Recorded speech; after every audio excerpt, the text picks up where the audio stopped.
film là. Qu'est-ce que tu fais encore? Tu te prends pour qui, mais Saïd? je vais aller voir un film, Fatima. T'as vu quoi comme film? Un film de mafio.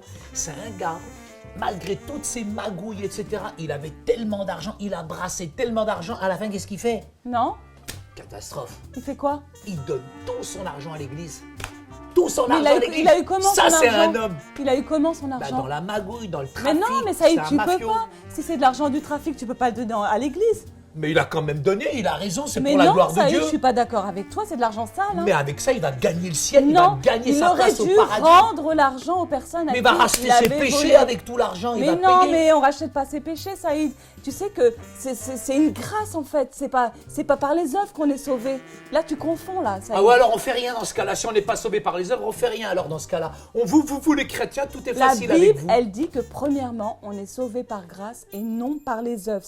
Ah, donc, afin que personne ne se glorifie. Parce qu'il y a des personnes qui peuvent se glorifier en disant « Oh, moi j'ai fait ceci, j'ai fait cela, j'ai donné ceci, j'ai donné cela. Je suis quelqu'un de bien finalement. » Mais non, on est tous au même niveau avec Dieu. On n'achète pas Dieu. On n'achète pas Dieu, t'entends Saïd? Ça ne s'achète pas la grâce. La grâce, elle est offerte gratuitement.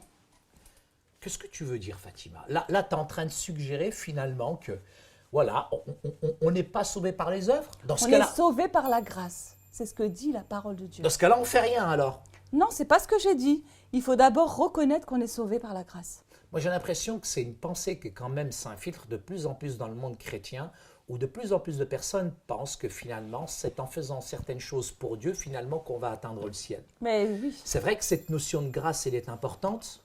Et quand même, moi, tu sais, Fatima, je me sens quand même redevable vis-à-vis de Dieu.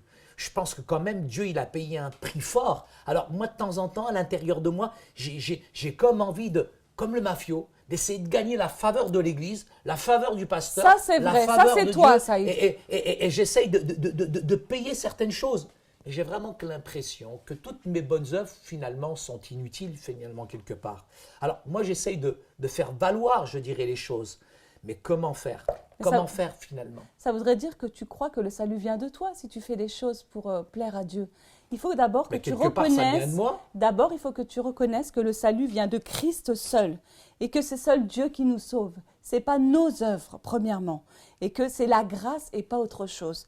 Après, c'est sûr, tu me poses cette question, tu me dis, est-ce que finalement, on ne doit pas faire d'œuvres parce qu'on est sauvé par la grâce? Non, c'est pas ça. Les œuvres, ça en découle. Mais premièrement et avant tout, c'est pas tes œuvres qui te sauvent, mais c'est la grâce de Dieu. Alors, ce mafiot, il n'a rien compris, quelque part. C'est vrai que la parole de Dieu, elle nous dit clairement, lorsqu'une personne vient quand même à Jésus-Christ, elle est appelée à une nouvelle forme de vie.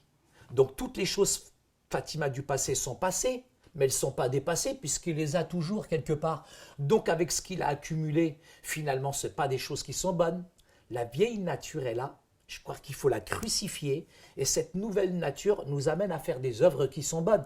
Donc, les choses mauvaises, finalement, il doit les ôter finalement de sa vie. Donc, ce n'était pas nécessaire qu'il ramène l'argent sale. Jésus même lui dit, si nous l'aimons, nous allons garder ses commandements.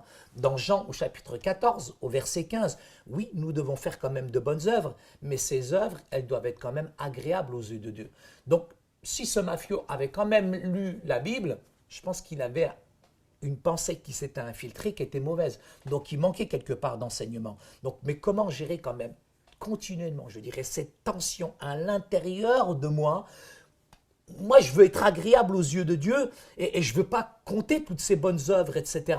Mais je suis toujours en train de comptabiliser. Regarde, aujourd'hui, j'ai fait ça, et puis j'ai fait ça. J'ai l'impression que c'est le permis à point. J'essaye d'attirer la faveur de Dieu sur moi. C'est difficile, Fatima, parce que moi, je viens d'un arrière-plan religieux qui est différent.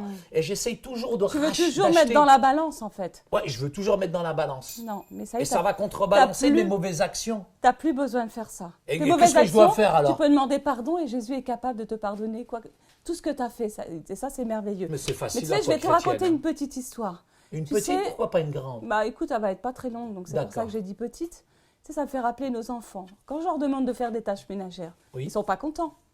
Ouais, ils rechignent, en général, ils rechignent. Oui, on a de bons enfants, mais comme tous les enfants, comme tout adolescent, ils n'ont pas tellement envie de les faire. Ah, c'est la crise. Hein. Mais finalement, même s'ils rechignent, même s'ils sont pas contents, même s'ils veulent pas l'accomplir, je vais pas me mettre à les détester. Mais ce qui me fait plaisir, c'est de savoir qu'ils accomplissent leurs tâches ménagères. Et ils voient le sourire sur nos visages quand ils font ce qu'on leur demande. Mais s'ils ne le font pas, Saïd, est-ce que tu vas continuer à les aimer de la même manière? Franchement, je pense qu'il est important pour moi, avec mes enfants, parfois d'amener une certaine frustration chez eux. Pourquoi? Parce que s'il n'y a pas de repère, s'il n'y a pas certaines limites, Fatima, c'est clair qu'ils vont, je dirais, outrepasser certaines choses qui ne vont pas les servir dans la suite. Et je crois que spirituellement, c'est pareil avec Dieu. Et nous avons vraiment besoin qu'il y ait une certaine tension qui s'installe parfois entre nous et les enfants sans culpabilité, mais en même temps, c'est pour essayer aussi de leur renseigner certains principes qui sont spirituels. C'est vrai que mon enfant ne va pas être content, mais même s'il désobéit, je l'aimerai toujours. Malgré tout, un père reste un père. Et je pense qu'avec Dieu, c'est la même chose. Même s'il ressent certaines frustrations, il ressentira quand même que je l'aime et que c'est pour son bien finalement. Alors, cette joie, elle continuera de grandir chez l'enfant, comme chez le parent, et je pense que ça amènera de la confiance, ça amènera une certaine intimité, mais aussi l'amour et la joie augmenteront. Pourquoi? Parce que je pense que c'est vraiment la grâce qui amène ces bonnes œuvres. Et on marche, je dirais, dans l'obéissance. C'est ça qui est important. On grandit aussi dans l'obéissance. Et c'est cette grâce particulière qui nous amène finalement à grandir spirituellement.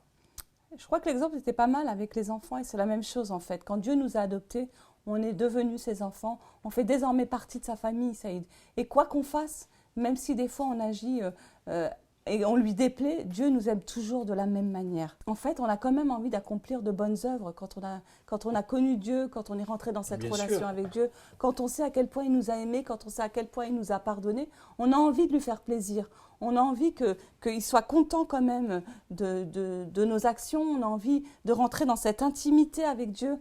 On a envie de lui faire confiance. On a envie de l'aimer. Toutes ces choses, ça n'ôte rien, ça ôte rien à notre relation avec Dieu. Mais on doit se rappeler que ce n'est pas ça qui nous rachète. C'est vraiment l'acte de Jésus accompli à la croix et que rien ne peut nous faire gagner la faveur de Dieu. Et ça, c'est important et ça fait partie de notre salut. Parce que le salut, on l'obtient gratuitement. Et si ensuite on a envie de faire de bonnes œuvres, pas de problème. Au contraire, Dieu nous encourage à cela.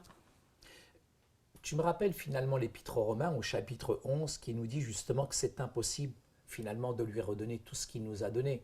Et quand je réalise l'œuvre de la croix, quand je réalise finalement ce que Dieu a accompli, quand je vois la souffrance, le sacrifice du Christ, ce que ça a coûté finalement au Père pour nous sauver, je ne peux être que plein de reconnaissance et de m'exprimer un peu comme le dit la parole. Oui Seigneur, je ferai tout ce que tu diras quelque part. Mais comment, je dirais, améliorer cette tension qu'il y a toujours, qui est charnelle, qu'elle a, ce désir de vouloir faire quelque chose pour Dieu. Mais je pense qu'il faut que je me libère de toutes ces choses-là et je peux réaliser ça comme une grâce. Le sacrifice est une grâce. J'ai rien besoin de faire. Lui a tout payé. Il a payé le prix. Il nous a tout donné. Mais finalement, c'est l'amour que j'ai pour Dieu qui fait finalement que je vais faire des choses pour lui. Et c'est pas l'inverse. Et souvent dans la religion, on confond un petit peu les choses. On pense faire les choses pour gagner la faveur de Dieu. Non, c'est l'amour de Dieu qui amène finalement le fait qu'on fait les choses pour lui. Mais on les fait finalement de manière, je dirais, sans vouloir obtenir la faveur, sans vouloir obtenir, je dirais, la bénédiction de Dieu. Parce qu'on l'a finalement, la bénédiction, quelque part. Tu as tout dit, Saïd, j'ai rien à rajouter. Je vais résumer ce qu'on a dit. Si nous croyons que le salut se trouve en Jésus seul, nous devons croire aussi que c'est par la grâce seule que nous sommes sauvés. Croire que nous sommes sauvés par grâce ne nous exempte pas de faire de bonnes œuvres. Même si nos bonnes œuvres ne nous assurent pas une place dans la famille de Dieu, ni ne nous permettent de la garder, elles reflètent toutefois notre gratitude envers le Seigneur qui a déversé sa grâce dans nos vies. El Capone, redescend sur terre là. Quand même, il a tout donné. Hein. Il a tout donné, ouais. Il t'a donné un cigare aussi. Oh, pardon. Pas bon pour la santé en plus.